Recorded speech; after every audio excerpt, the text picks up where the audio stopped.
ปิติสุขไปทุกทินทีเปิดฟังธรรมะพระจัดรายการหลายคลื่นฟังทีร่วมสร้างมหาทานบารมี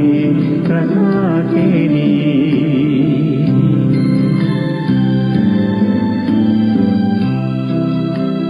์สี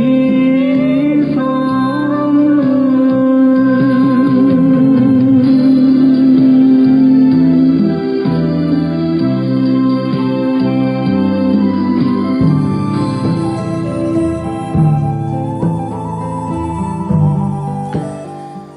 ลูกเจ้าตื่นตัวเจ้าบัวกับ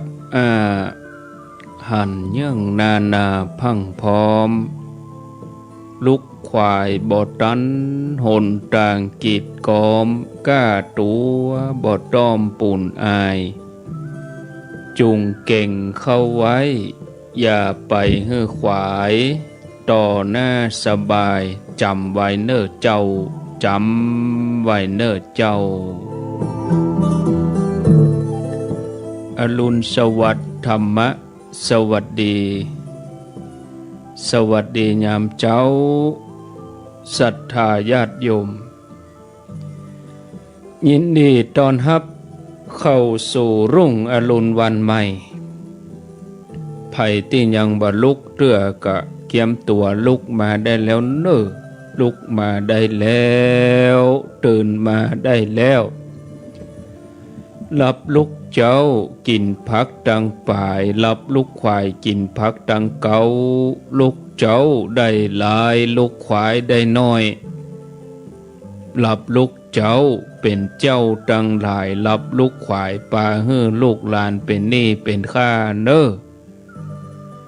ตื่นมาอย่าเน้อลุกมาอย่าเน้อลุกเน้อลุกเน้อลุกตื่นตื่นได้แล้วลุกได้แล้วญาติโยมท่านทั้งหลายขอนอบน้อมเอากุณพระแก้วเจ้าทั้ง3ประการอันมีพระพุทธพระธรรมพระสงฆ์กุณพ่อกุณแม่กุณครูบาอาจารย์กุณศีลธรรมกรรมฐานจงมาปกห่มรักษาครูบาอาจารย์พระเจ้าพระสงฆ์ทุกรูปปกห่มรักษาปออกไม่ออกศรัทธาท่านสาธุชนคนดีผู้สนใจใฝ่ในธรรมทุกท่านขอถวายความเคารพแสดงความนับถือพระมหาเถระพระเถรานุเถระเจ้าคณะพระสังฆาธิการครูบาอาจารย์เจ้าที่เปิดวิทยุฟัง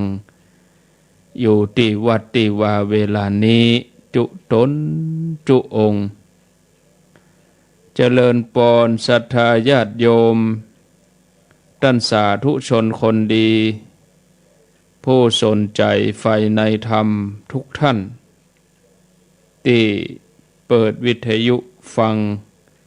อยู่ที่บ้านที่จองที่หอที่เฮือนอยู่ที่บ้านอยู่ที่ร้านอยู่ที่รถอยู่ห้องครัวอยู่ในที่นอนอยู่ในห้องน้ำอยู่ตามสวนอยู่ตามตรงตามนาเฝ้าสวนเฝ้าตรงเอาวิทยุไปตัวหลายท่านก็กำลังนอนอยู่ก็มีเปิดวิทยุฟังนอนไปฟังไปหลับไปเป็นเตื้อ5:12 นาทีตี 5 กับ 12 นาทีปะกันวันนี้เป็นวันจันทร์ที่25เดือนตุลาคมพุทธศักราช2564วันนี้เป็นวันเดือนเกียงเหนือแฮม4 ค่ำพร่ำว่าเป็นวันจันทร์สัปดาห์สุดท้ายปลายเดือนตุลาคมญาติโยมท่านทั้งหลายเดือนตุลาคมนี่มีอยู่31 วัน มาปะกันแล้วบ่เฮือได้ขาดแคลวเสียเวลาวันนี้จะได้นำเสนอสาระธรรมะเอารายการที่ว่าเกี่ยวกับนินทาสรรเสริญเอามาอู้ให้กับศรัทธาญาติโยมท่านสาธุชนท่านทั้งหลายได้ฟังในหัวข้อโลกธรรม8อย่างก็มาสู่เรื่องของนินทาโลกธรรม8อย่างนั้นมีอยู่4กู้อิทธาลมอนิทธาลมมีลาภเสื่อมลาภมียศเสื่อมยศมีสรรเสริญมีนินทาแล้วก็สุดท้ายก็มีสุขก็มีทุกข์วันนี้เจ้านี้แล้วก็ตลอดสัปดาห์นี้ก็คงจะบรรจบเรื่องญาติโยมก็อู้กันไปเพราะว่าวันพุธนี่บ่มีวันจันทร์มีวันพุธมีวันพัดแล้วก็วันศุกร์สำหรับรายการเสียงธรรมแสงอรุณวันเสาร์นี่มา6 โมงวันติดนี่บ่มีวันติดนี่เป็นท่านอาจารย์วรรณชัยเหมือนอย่างตะวาแต่คืนนี้ท่านก็มาพบปะศรัทธาญาติโยมคำว่านินทาเป็นภาษาบาลีแปลให้เป็นกรรมไทยก็คือว่ากรรมนินทาก็คือกรรมติเตียนบ่ใช่ติบ่ได้นะติในที่นี่ตรงกับคำว่าต่ำนี้คือจี้ข้อบกพร่องคือคนที่ผิดนั่นน่ะกับเนื้อกับตัวอย่างนี้เปิ้นฮ้องว่าติบ่ใช่นินทา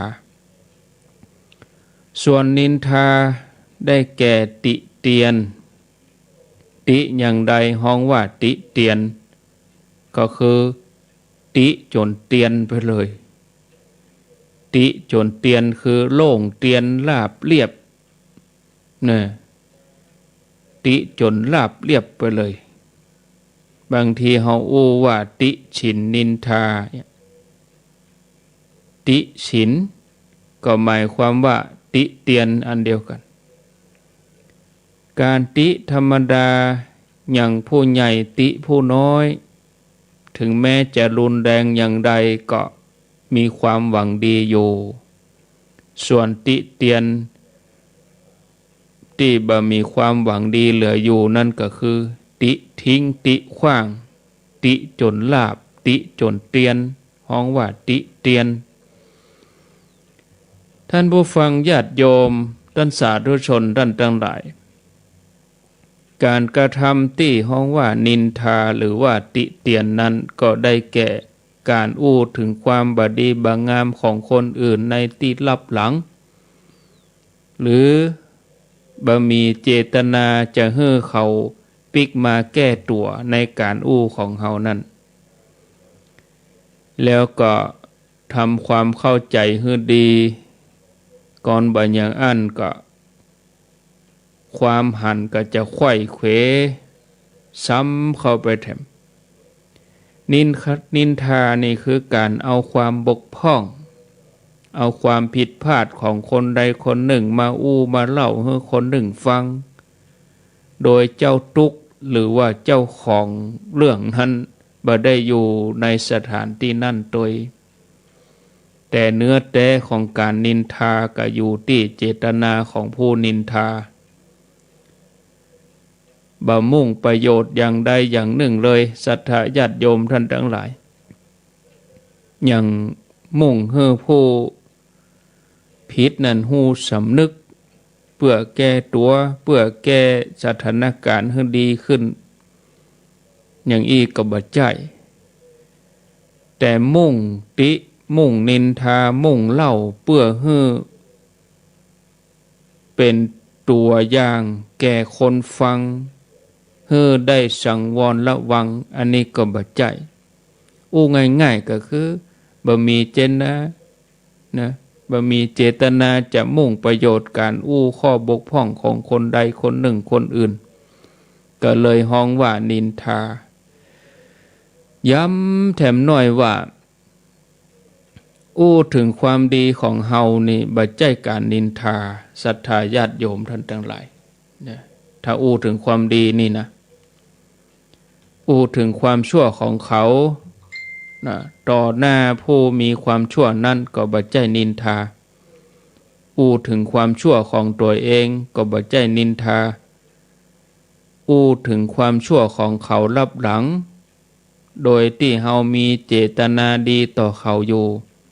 อย่างเฮาหันคนหนึ่งทำความผิดจะบอกให้เขาตรงๆก็เก่งจะบ่ได้ผลก็เลยเล่าให้ผู้ปกครองฟังเล่าให้เพื่อนฟังเพื่อเสียงนั้นจะไปถึงผู้ที่กระทำผิดเขาจะได้กลับเนื้อกลับตัวปรับปรุงแก้ไขอย่างนี้ก็บ่ใช่ฮ้องว่านินทาเอาความผิดพลาดของคนหนึ่งมาเล่าให้แถมคนหนึ่งฟังเพื่อเป็นตัวอย่างแก่เขาในการที่จะอบรมบอกกล่าวอย่างกับการเล่าเรื่องเทวทัตทำชั่วให้ลูกศิษย์ฟังอย่างนี้ก็บ่ใช่ว่าเป็นการนินทาพระเทวทัตนะเพราะผู้เล่านี่บ่มีเจตนาร้ายต่อพระเทวทัตแต่ต้องการยกตัวอย่างต้องการอู้ให้ผู้ฟังได้หันเป็นตัวอย่างของความบดีของการประพฤติบดี ท่านผู้ฟังญาติโยมท่านทั้งหลายเรื่องการนินทานี่มันก็พิสดารอยู่ถ้าเราจะมาถ้าจะเอามาเขียนเรียบเรียงเป็นตำรับตำราโดยศิลปะการนินทาหรือว่าปรัชญาแห่งการนินทานี่ก็ได้กันเป็นเดือนมีหนังสือหนาเลยเล่มใหญ่เล่มโตแต่ก็บ่มีไผแต่งขึ้นมาสักเตื้อเนาะหันจะเป็นเพราะว่าการนินทานี่มันบ่จำเป็นที่จะต้องมีตำรับตำราแต่การทำความดีนี่มันต้องมีเนี่ยจะได้ถึงจะเป็นคนดีตำรับตำรามีบ่ฮู้กี่เล่มคนก็บ่ใครเอามาอ่านบ่ใครเอามาฮู้ครูบาอาจารย์พระสงฆ์จัดรายการออกวิทยุก็ส่งเสริมเรื่องคุณงามความดีซะเตื้อก็บ่ใครฟังกันเนี่ยญาติโยมเรื่องนินทานี่บ่มีตำราบ่มีไผสอนเป็นคนเดียวฮู้คนเดียวญาติโยมทั้งหลายเนี่ยอันนี้ท่านผู้ฟังแม้แต่ท่านที่ฟังอยู่นี้บางทีฟังไปฟังมาเอาไปเอามาบางทีก็พิจารณาว่าถึงบ่มีตำราบ่มีโรงเรียนคนเฮามันก็ตึงนินทากันเต็มบ้านเต็มเมืองอยู่แล้วนะถ้าขืนมีตำราถ้ามีโรงเรียนสอนนินทานี่ปะโถยุ่งกะคนเฮานี่คงจะอายุสั้นกันไปแถมคนละหลายปีนะศรัทธาญาติโยมนะญาติโยมท่านทั้งหลายเคยได้ยินคุณมหาท่านมหาทั้งหลายเปิ้นว่านินทานี่นะเป็นภาษาบาลีเดิมแต่นี่เป็นคำว่านินทะนินทาเอาอะเป็นอานะอยู่ในประเภทกิริยาเป็นกรรมกิริยาคือบอกอาการของนามอย่างใดอย่างหนึ่งถ้าว่าเปิ้นแจกแจงกรรมแจกไปตามวิภัตติไปตามบาลีเปิ้นก็ว่าคำว่านินทาก็คือนินทะเป็นกรรมกิริยาบอกอาการของนามอย่างใดอย่างหนึ่งบางทีก็ใจเป็นกรรมคุณหรือว่าคุณนามเวลาใจก็แปลงสละหลังซับเพื่อเข้ากับรูปกับนามกำกับอยู่อย่างกับ กรรมนามว่าอุดกังก็แปลงเป็นนิทธิอุดกังอันเนี้ยศรัทธาญาติโยมอันนี้เป็นกรรมบาลีทีนี้เปิ้นก็เข้ากับกรรมนามว่าวาจาเปิ้นก็เลยกลายรูปเป็นนินทานินทาวาจาที่อู้นี้ก็หมอกเป็นข้อคิดเล็กๆน้อยๆญาติโยมท่านผู้ฟังก็จะไปฟังตกอกตกใจเกิดว่ามาฟังเป็นบาลีนี่มันเมาหัวเพราะว่าเฮาบ่ได้หำได้เฮียนมาลูกอันนี้แจกแจงเพื่อมีคุณมาหาท่านมาหาอดีตมาหาฟังอยู่ก็ว่ามีติมาติไปก็ยังแขวนห้อยเนาะนินทะแปลว่าไหลคือว่าไหลเหมือนน้ำไหลนี่นะฉะนั้นนินทาวาจาถ้าแปลกำอู้ที่คือเข้าใจง่ายๆก็แปลว่ากำอู้ที่ไหลไปวาจาที่ไหลไปในภาษิตไทยเฮาก็มีเหมือนเฮาเคยได้ยินเหมือนกันพอจะนึกออกนินทากาเลเหมือนเทน้ำเนี่ยเนาะมันมีนินทานี่แปลว่าไหลไปก็เลยมีกรรมภาษิตเป็นกรรมไทยปรากฏที่เฮาคุ้นหูว่านินทากาเลเหมือนเทน้ำท่านผู้ฟังเคยกึดก็ว่าเป็นจะใดเปิ้นถึงเอาการนินทาเปรียบกับการเทน้ำสงสัยก็ญาติโยมมันเหมือนกันอย่างใดเนาะญาติโยมที่ว่านินทาเหมือนการเทน้ำนี่มันเหมือนที่ไหนเหมือนอย่างใดเหมือนกับการเทการถอกเหมือนกับการเทหรือว่าเหมือนกับน้ำก็ว่าเหมือนกับกระบอกที่ใส่น้ำเหมือนก๊อกเหมือนจอกเหมือนแก้วเฮาก็ลองมาพิจารณาความจริงที่เปิ้นเอามาเปรียบเทียบกันนี่เปิ้นเปรียบตัดที่ไหลคือตัดที่มันไหลออกมาจากจอกออกมาจากกระบอกน้ำญาติโยมจะไปลืมนะว่านินทะแปลว่าไหลนินทะหรือนินทานินทาวาจาจะแปลว่าวาจาที่เปรียบเหมือนน้ำไหลก็ได้น้ำนิ่งๆเฉยๆก็เปรียบกับนินทานี่มันบ่ได้เนี่ยต้องไหลก่อนถ้ามันตั้งอยู่บ่ได้นี่บ่ใช่มันต้องไหลออกมาเปรียบกันที่นี่ก็คงจะหันชัดศรัทธาญาติโยมการที่เปิ้นเอากรรมนินทาไปเปรียบกับการเทน้ำยุงตัวนี้มันก็มากวนอาตมาเห็นแต่เนอแว่เต็มมูแขนนี่ก็เด็กก็จี้ล่นปล่อยมันกินให้อิ่มแล้วก็ไปอย่าศรัทธาญาติโยมมาว่าต่อ นินทาวาจาแปลว่าวาจาที่เปรียบเหมือนน้ำไหลน้ำนิ่งๆตั้งอยู่บ่ได้มันบ่ไหลนี่ก็บ่ได้ห้องว่านินทาบ่ได้ห้องว่าน้ำไหลการที่เปิ้นเอากรรมนินทามาเปรียบกับการเทน้ำก็นับว่าเป็นกรรมอู้ที่เปิ้นเปรียบอย่างชาญฉลาดของคนโบราณ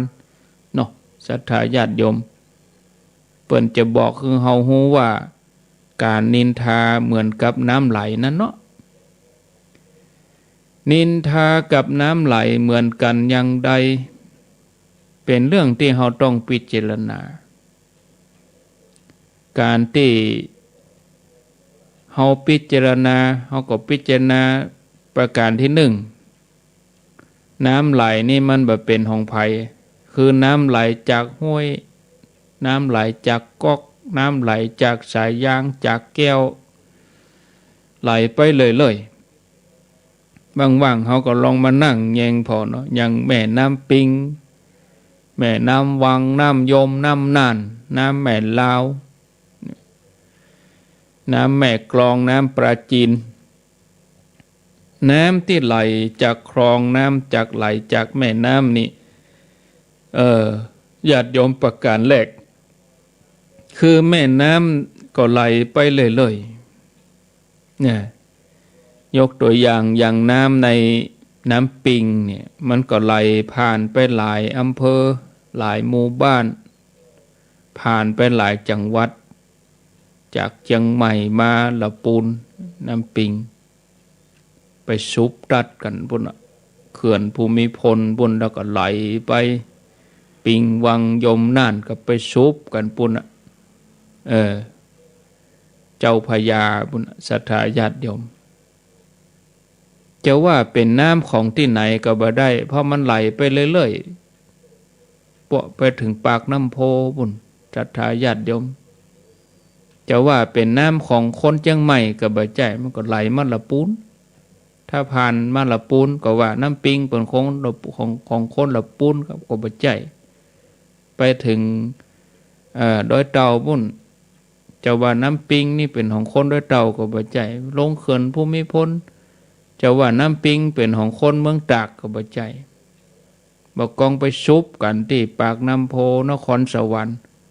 แม่น้ำปิงก็บ่ใจเป็นของคนเชียงใหม่บ่ใจเป็นของคนละปูนบ่ใจเป็นของคนจังหวัดตากแล้วก็บ่ใจเป็นของคนนครสวรรค์เนี่ยกระเดี๋ยวมันก็ผ่านไปชัยนาทคนชัยนาทจะยึดว่าเป็นน้ำของคนชัยนาทนี่ก็บ่ได้ก็เดี๋ยวก็ผ่านไปเมืองสิงห์บุรีเข้าปทุมธานีเข้าเมืองนนท์เข้ากรุงเทพเนี่ย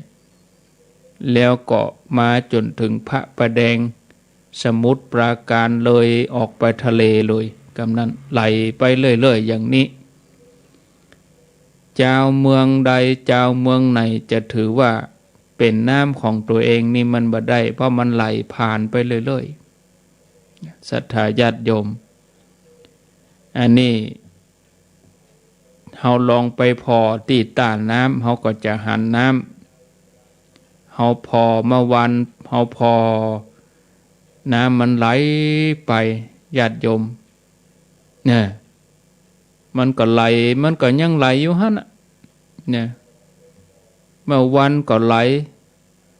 เมื่อแรงก็ไหลเมื่อคืนน้ำก็ไหลอยู่ศรัทธาญาติโยมทั้งหลายความจริงน้ำที่เฮาหันนะบอกว่าเมื่อเจ้าเมื่อวันเมื่อแรงมันบ่ใจน้ำเดียวกันนะเพราะมันเป็นน้ำที่ไหลผ่านทุกขณะอย่างเฮาไปยืนที่หน้าฝายน้ำมันไหลไปเรื่อยๆตกลงว่าน้ำไหลจากต่างจากน้ำนิ่งเนาะญาติโยมน้ำนิ่งคือน้ำที่มันอยู่ตามหนองคือมันนิ่งอยู่มันบ่ไหลนะน้ำที่มันไหลอยู่นี่ก็มันก็บ่ใจเป็นของไผท่านผู้ฟังมันบ่จริงจังกับไผเจ้ามาเป็นของคนเชียงใหม่ขวายมาไหลมาละปูนเนี่ยโตกแหมสักเดือน2 เดือนก็โพสต์ไปปุ่นเป็นของคนปทุมธานีเป็นของคนเมืองสิงห์เป็นของคนชัยนาทไปปุ่นเนี่ยอันเนี้ยศรัทธาญาติโยมกรรมนินทานี่ก็เหมือนกันมันเป็นของแน่นอนอย่างบ่ได้แม้แต่ตัวคนที่เป็นผู้นินทาเป็นนักนินทาผู้จะถือว่าเป็นมิตรของตัวเองแน่ๆมันก็ยากญาติโยมทั้งหลายไว้ใจบ่ได้เลยว่าเขาจะบ่นินทาเฮาเพราะว่าปกติของคนชอบนินทาคนอื่นนี่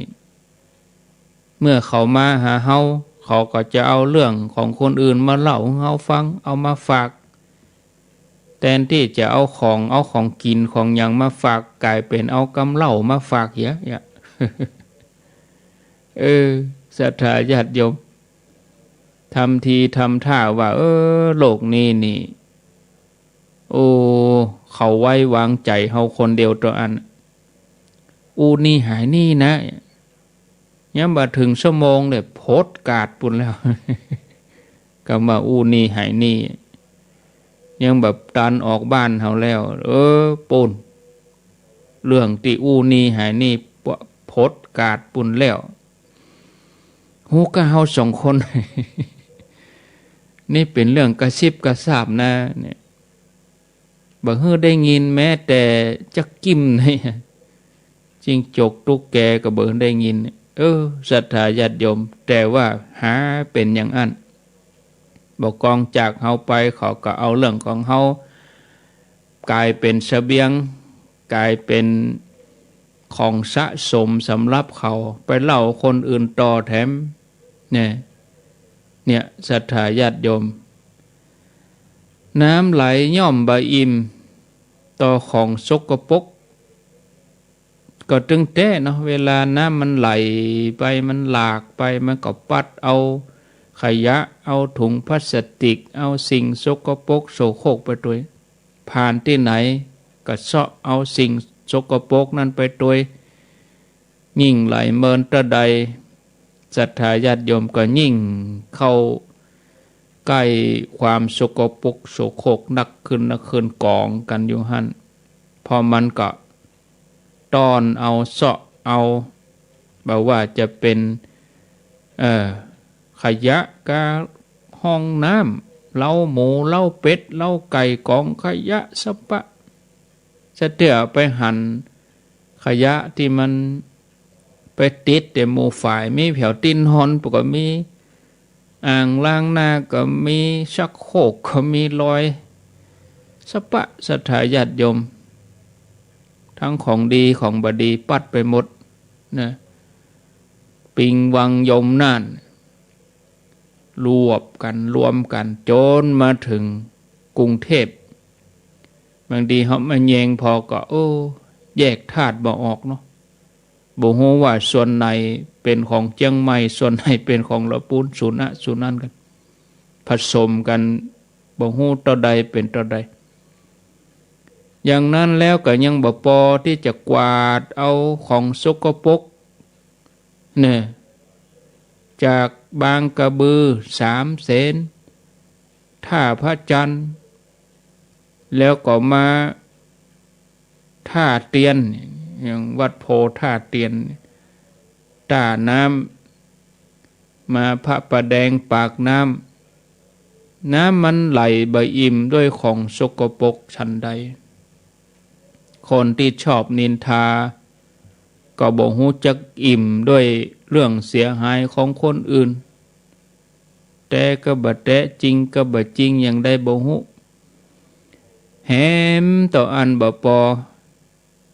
ยิ่งฮู้เรื่องความผิดพลาดความเสียหายของภัยนักเท่าใดดีเท่าอันอีหะเหมาะ จะได้มีสินค้าไว้ในสต็อกนักนั่งวันค่ำนี่ยังเล่าบ่หมดเลยนะนั่งที่ไหนเป็นว่าดังออกที่หั่นได้คะแนนเป็นว่าท่วมท้นฮือคะแนนบัดตันอันนี้ข้อพิจารณาแถมข้อหนึ่งคือนินทากับน้ำไหลเอามาเปรียบเทียบให้ฟังก็ยาวพอสมควรเนาะนินทากาเลเหมือนเทน้ำเนี่ยต่างฝ่ายต่างบ่ฮู้จักอิ่มน้ำไหลมันก็ไหลไปเรื่อยๆพร้อมกับกวดเอาของสกปรกไปตัวศรัทธาญาติโยมอันนี้ต่อมาได้ข้อคิดแถมอันหนึ่งว่าน้ำไหลไว้ใจยากเขาจะไปไว้ใจว่ามันจะสะอาดมันบ่สะอาดเสมอไปนะเพราะว่าสิ่งที่น้ำมันปัดมานี่มันบ่เลือกญาติโยมลองนึกเอาเถอะใครจะกินพ่องน้ำที่มันไหลมาเนี่ยถ้าเฮามากินเฮาต้องรับผิดชอบตัวเองเพราะว่าบ่ได้เอามากรองบ่ได้เอามาผ่านกรรมวิธีทำให้มันสะอาดบางทีอาจจะเจ็บท้องลุท้องเป็นบิดเป็นโรคบิดไปอาบก็เป็นฮิตเป็นกากอย่างตึงวันเนี่ยศรัทธาญาติโยมอันทีกับเป็นโรคง่าย กรรมนินทานี่ก็เหมือนกันเป็นกรรมที่บ่สะอาดเพราะกรรมนินทาแต่ละกรรมที่ออกมานี่ล้วนแต่ปรุงด้วยของเน่าของเสียมันไม่ได้ผ่านกรรมวิธีเหมือนน้ำที่เฮากินน้ำที่อยู่ในขวดนี่มันนิ่งตั้งอยู่หั่นสะอาดแต่ว่าน้ำที่ไหลนี่มันน้ำแม่ที่ไหลนี่มันปัดเอาของสกปรกของเน่าของเสียเหมือนกรรมที่ออกมาจากกรรมนินทาเนี่ยปรุงด้วยของเน่าของเสียปรุงด้วยความคิดความผิดพลาดความอัปยศอดสูถ้าไผ่ลงเจือเข้าไปก็เหมือนกับปากคือน้ำไหลเข้ามาหับเอาเชื้อลืนเอาเชื้อโรคเข้าไปเนี่ย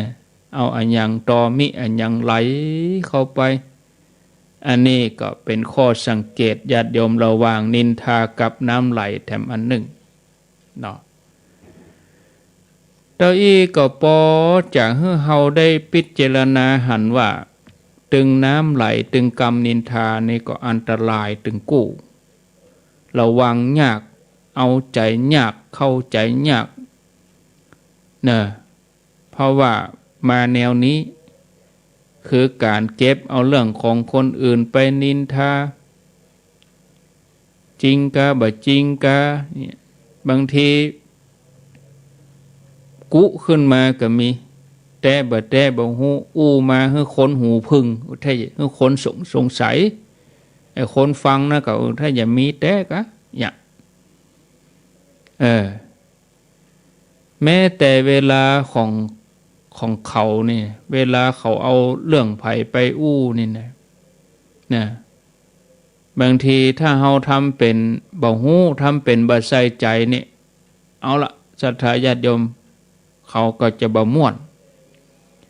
แต่ถ้าคนใดใส่ใจสนใจเนี่ยเขาล็อกนี่เขาก็เอากรรมนั้นไปต่อไปแถมคนอันหยังเนาะศรัทธาญาติโยมอุตส่าห์เอามาเล่ามานินทาให้ฟังเรายังบ่อยากฟังแหม ถ้าเฮาได้ยินกลุ่มนี้คนประเภทนี้ให้เข้าใจปฏิเสธเนี่ยศรัทธาญาติโยมเนี่ยคือเขานินทาคนที่บ่ชอบฟังกรรมนินทานี่เฮาลองสังเกตพอนะวันพุธจะมาถึงโทษของการนินทาเพราะพอเวลาแล้วประเด็นนี้ 5:40 น.มันพูดก่อยมาว่าต่อพอดีกับมีรายชื่อเปิ้นมาหอมที่พระศรีสองเมืองญาติโยมท่านทั้งหลายก็หลายท่านฝากหอมมาท่านพระครูชลทานพิทักษ์วัดแม่ห้องไคเปิ้นแจ้งมาม้นแล้วอาตมาก็บ่ได้เอามาอ่านเนาะหลวงพ่อบุญปัญญาธรรมโม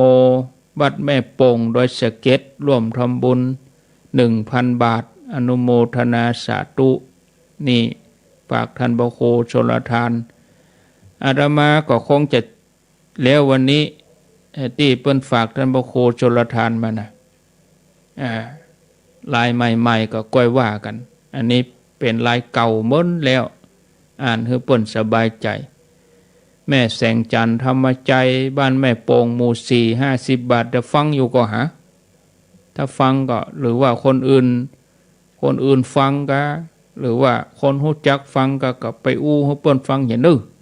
ได้ยินแล้วเปิ้นเอามาอ่านแล้วอีนะนางสาวระพิรัตน์พรหมคำติบอยู่แม่โป่งโดยสเก็ต60 บาทแล้วก็อันนี้อันนี้มีแถมนายพนมนางสายันชัยวงศ์บ้านอย่างบ่ได้เขียนสักกำ100 บาทแล้วก็มีผู้ไม่ประสงค์ออกนามอีก100 บาทครอบครัวนายวันชัยนางโสภาตริโยบ้านแพะป่าคา 1,000 บาทนี่ฝากท่านพระครูเปิ้นมา ฝากท่านบโคชลทานพิทักษ์มาได้รับเรียบร้อยแล้วเนอะเปิ้นก็เอาไปใจจ่ายอย่างต่างๆโอ้ลุงมีกะจะจ่ายวันสองวันนี้ก็ได้จ่ายกะน็อตกะยังเรามาวันนี้บ่ได้ไปเตื้อจะไปวันพุธก่อนวันพุธจะไปโอ้ตั้งออกว่าสามาไม่ได้ไปครูบาอาจารย์ประกับติดภาระธุระวันพุธก็นัดกันไปเหตุกรรมวันพุธนี้ไปยื้อไปใจไปเอี่ยวพอคือกำลังใจสลาแล้วก็วันพุธนี้ก็ได้เอาป้ายเอาอย่างไปติดตั้งโดยพ่องป้ายบอกตำแหน่งม่อนภาษีสองเมืองคนขี่รถไก่ไปไก่มาเปิ้นบ่ฮู้เพราะมีป้ายบอกเปิ้นแปลงอย่างกันที่ไหนขี่รถไก่ไปอย่างเงี้ยถ้าเฮามีป้ายบอกข้างถนนชัดเจนเอาธงไปมัดที่ป้ายหั่นมันเป็นที่สะดุดตาตัดนี้กะนี่เปิ้นก็จะได้แหว่ได้มาไหวมาสาไผได้กายไปทั้งนั้นก็ไปแหว่แอวพอเด้อไปหอมที่หั่นโดยตรงแล้วก็เปิ้นก็จะส่งชื่อมาคืออาตมาหรือว่าตุลุงโดยรายการครูบาอาจารย์ตนอื่นต่อไปเหลือนี่แหมแผ่นเกิงก็จะอ่านมาเจ้าคือมันแล้วเห็นเด้อเหลือแหมแผ่นเกิงกระดาษ A4 อ่านคือแล้วไปแม่ล่าสีปัญญาบ้านแสนพรม50 บาทแม่คำประเสริฐบ้านแสนพรม50 บาทอันนี้ต่อเมื่อสัปดาห์ที่แล้วนะนี่เปิ้นถ้าอย่าไปชุดแม่สุทัศน์เขานี่แม่สุทัศน์แสนพรมเขาไปเมื่อแล้วนี้เพิ่นเอาอาหารเพลไปเลี้ยงตัวเหมารถกันไปม่วนจะไปแถมเตื้อก็ได้นึไปแถมเตื้อก็ได้ปุ้นญาติโยมประมาณเดือนธันวาบุญประมาณเดือนธันวากลางเดือนปุ้นเขาก็จะมีพิธีร่วมกันแถมครั้งหนึ่งจะเป็นพิธีอย่างก็ก้อยว่ากันต่อไปแต่เขาทยอยไปนะไม่ได้ไปรวมกันนักไปทยอยกันเป็นวันไปกึดใจว่าใครจวนครูบาอาจารย์เพิ่นเข้ากรรมนี่เข้ากรรม5 วันก็ศรัทธาทยอยไป5 วันนะไปตามวันเกิดก็ได้เหรอทยอยไปสะดวกเอาบ่ได้ไปรวมกลุ่มกันทยอยไปแล้วก็ปิกไปแล้วก็ปิกไปตานแล้วก็ปิกเหมือนเฮาตานทำเมื่อคราวที่แล้วน่ะม่วนดีสำเร็จลุล่วงตามวัตถุประสงค์แล้วก็บ่มีเหตุการณ์อันยังบ่มีอันยังมาเป็นข้อวิตกกังวลอันยังสักอย่างก่อนจะทำเนี่ยวิตกกังวลกลัวไปซะปะนี่ผ่านไป2 งานแล้วญาติโยมทั้งหลายเดี๋ยวเฮาก็จะคิดงานต่อไปก็รัดกุมขึ้นมาทำหน่อยเนาะพ่อประเสริฐแม่จันฟองโพที่เรือนน้ำต้น300 บาทไปด้วยชุดแม่ฟองเขารู้นี่ชุดนั้นบนละบางทีเจ้าตัวปนลืมเอาไปตันหอมมาได้นี่บนนักแกเนอนี่นะแต่เมื่อเดือนกันยาละอ่านคือปนสบายใจแล้วไปเนาะแม่บัวคำใจปินบ้านปางน้ำทุ700 บาทนางสาวกัญญาลัตน์นางสาวนัทธิราใจปินปางน้ำทุ100 บาทนายกิติคุณแสงชาตินางสาวเจษฎาพรไพรวัน100 บาทนางสาวทันพัฒสอนนางสาวทิพวรรณชัยโยเด็กหญิงพัตติรา200 บาทพ่อชื่นแม่สีจมวุฒิบ้านหนองแฝก 2,000 บาทนี่ฟังถึงวันวะแล้วก็มีนางอัมวันนางอัมพวันขอโทษจันขาวแม่โป่ง300 บาทแม่ใส่คำทระถาบ้านแม่โป่ง200 บาทแม่อัมพลเพราะสำเนียงแม่โป่ง100 บาทปอแสงแม่ยงคำพิไลล่าแม่โป่ง40 บาทนายสมชายนางสมสายปัญญาแม่โป่ง40 บาทนายณรงค์นางยวงทองคำสมแม่โป่ง20 บาทแม่จารุวรรณสะอาดดีแม่โป่ง20 บาทแม่ฟองนวลสุกแก้วแม่โป่ง20 บาทแม่อุ้ยค ญาติฝูบ้านแม่ปงโดยสเก็ต500 บาทแล้วก็แม่แสงอินคำบุญศรีบ้านพัฒนาจ้างเผือก200 บาท2,000 บาทก็เอาศูนย์หายไปแก่นขอโทษเด้อตาลายอ่านไปตัวก็พอเวลาไปตัวนี่กว่าเวลามันหมดแล้วก็มีนางศรีวันวังวงนาย2 เมืองจับพอดีม่อน2 เมืองพอดีนาย2 เมืองนายอาทิตย์กันทมาน190 บาทป้ออ้ายแม่น้อยเมียกองบ้านยังไม่ได้เขียนเด้อป้ออ้าย100 บาทแม่จันแก้วจันแปลง100 บาทป้อสมคำหมื่นคำลือ100 บาทแม่เร็วปัญญา100 บาทเวลาญาติโยมหอมเนี่ยเขียนซองครบกะจะได้หู้ตัวอ่านไปคนเปิ้นหู้อยู่บ้านนั้นบ้านนี้เปิ้นก็มาคนบ้านนั้นก็หอมคนนั้นก็ตานเนี่ยเขาเขียนบ่ครบแล้วมันเขาบ่ฮู้นะญาติโยมทั้งหลายเขียนชื่อนามสกุลเขียนบ้านครบกะตำบลอำเภอจังหวัดเขียนจำนวนใส่หน้าซองหันมาเลยง่ายดีเนาะอันนี้เขาเขียนบ่ครบบางคนเขียนก็ชื่อนามสกุลก็บ่เขียนก็มีจาหน้าซองไม่ครบบุรุษไปรษณีย์ส่งไม่ถึงนะปราณีเกตจักร200 บาทอย่างเวลาเขาไปหับแจกครัวคนหลายๆคนเป็นร้อยแม่แก้วยกมือกี่คนเนาะดีบ่ดีคน100 คนแม่แก้วมี3 คน4 คนแล้วนามสกุลอะไรอย่างก็บ่ฮู้จะเป็นได้เอาสมมติว่าเปิ้นจะแจกส้มเขียวหวานคนแก่นมีคน100 คนส้มเขียวหวาน100 แก่นจับพอดีนะ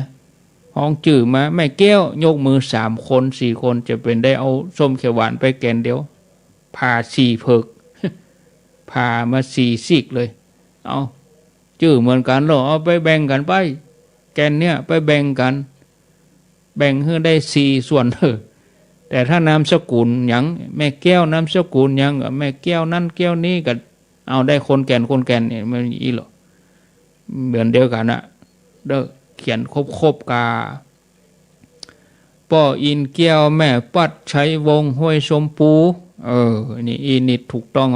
1,000 บาทป้อกวนกาบแก้วบ้านสันกู100 บาทนายสุทัศน์เป่งผัด20 บาทแม่4,000เกิดสุขปางน้ำทุ100 บาทนายเกียรติกิตติคุณแสงชาตินางสาวเจษฎาพรไพรวันปางน้ำทุ100 บาทนางสาวปรินทิดา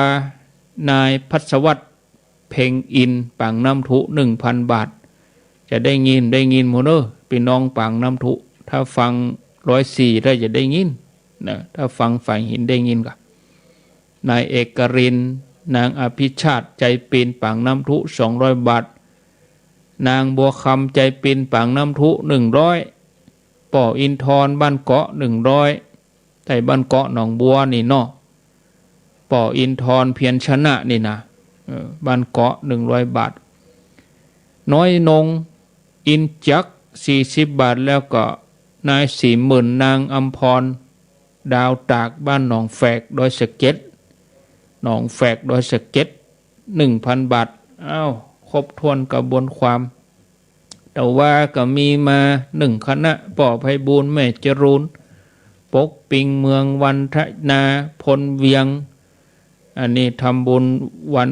คล้ายวันเกิดแล้วก็นางลำดวนเชื้อไทยเปิ้นฝากมาเนาะอยู่หัวฝ่ายเมืองเลนสันทรายปุ่นด้านเจ้ากรรมนายเวรป่อไพบูลย์แม่จรูนปกปิงเมืองร่วมทำบุญ42 เมืองโดยนางแก้วเพิ่นบ่ได้จานะซองอาตมาก็บ่ได้พอเนาะอ่านก็จื้อก็พอละจำนวนเพิ่นบ่ได้เขียนมาก็บ่ได้อ่านนางสาวสุพัฒน์อินทวงศ์ศรีนินบุตรอย่างฮูเนอร์ตั้งใต้นี่นะอ่านมาออกละนางสาวศิริลักษณ์บัวกรีบอยู่บ้านน้ำเพิงวินเลตทำบุญพระศรี2 เมืองเอาอนุโมทนา ต่อไปก็อันนี้เปิ้นหอมบึดมาตอนนี่จะเตดวะโอ้ยมาตอนบึดนะบ่ายสามบึดบ่ายสามบึดนี่จะเตดทำกันมั้งเตดทำเมืองวะมีแม่อุ้ยมอนทาแม่อุ้ยมอนทาแก้วมาเนอะแม่จันเดินสายบ้านตาการปูจากันเตด500 บาทแล้วก็มีแม่เดินเพนทิมวางบ้านหนองห้า200 บาทแม่อมราวงแหวน300 บาทปูจากันเตดบึดมือหนึ่งแล้วก็มี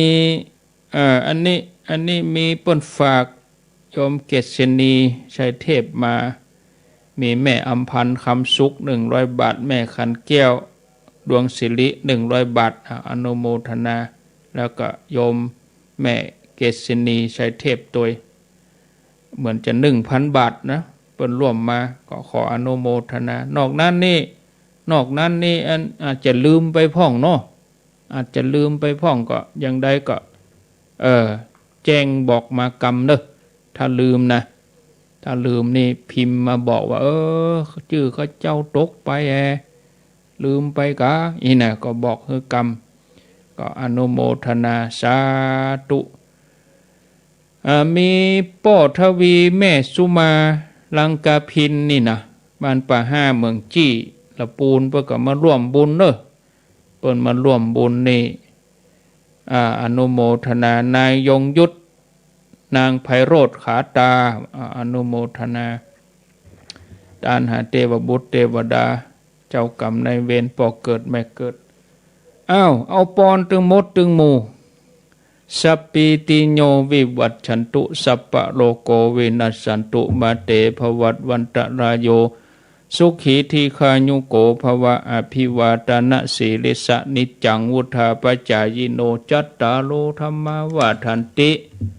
อายุวันโนสุขังปะลังเอาละเหลือแถม5 นาที6 นาทีทองไผจะโทรก็เจริญปอนโทรเข้ามาอุจาสนทนากันแล้วก็อินเทอร์เน็ตสำหรับเดือนนี้ก็แม่การดาศรีเนตรนะร่วมสนับสนุนกับอินเทอร์เน็ตมาแล้วก็ยายทองแถมวงศิลทุวิเศษร้อยตำรวจตีสุดจักรอาจารย์เกรียงศรีพรหมเสนตัวแม่จันแม่เดินเพนแม่อมลาเจริญปอนว่าจะได้แม่บัวเขียวฟังแต่เจ้ามาแล้วอนุโมทนาหนาวเนาะมาเจ้านี่พออุณหภูมิ24วะเจ้าเนี่ยเหมาะเนอะอากาศเหมาะดีญาติโยมทั้งหลายเย็นดีอนุโมทนา0998366322เจริญปอนไม่สาเจ้าอาจารย์เจ้าจากดังใดไม่นี่บ้านปงหนองเจ้าปงหนองกะเจ้าฟังตั้งแต่เจ้าแล้วเนาะเจ้าทั้งบ้านทั้งบ้านลูกเจ้ากินผักดังปลายลูกควายกินผักดังเก้าเจ้าหนาวแล้วกะใจนะเจ้าหนาวแล้วเจ้าหนาวแล้วเนาะเจ้าเชียงใหม่24เวียงป่าเป้าประมาณ22หรือว่า21เนี่ยเวียงป่าเป้านี่เพิ่นจะเย็นประมาณ3 องศาโมทนาเนอมูสลาอยู่ดอยนั่นให้หนาวสั่นงอนเนาะโดยนางแก้วนี่โทเจริญปอน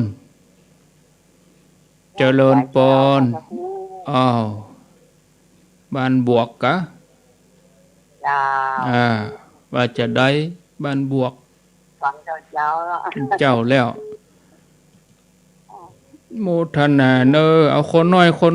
เวลาจะหมดแล้วเอาคนน้อยเนอ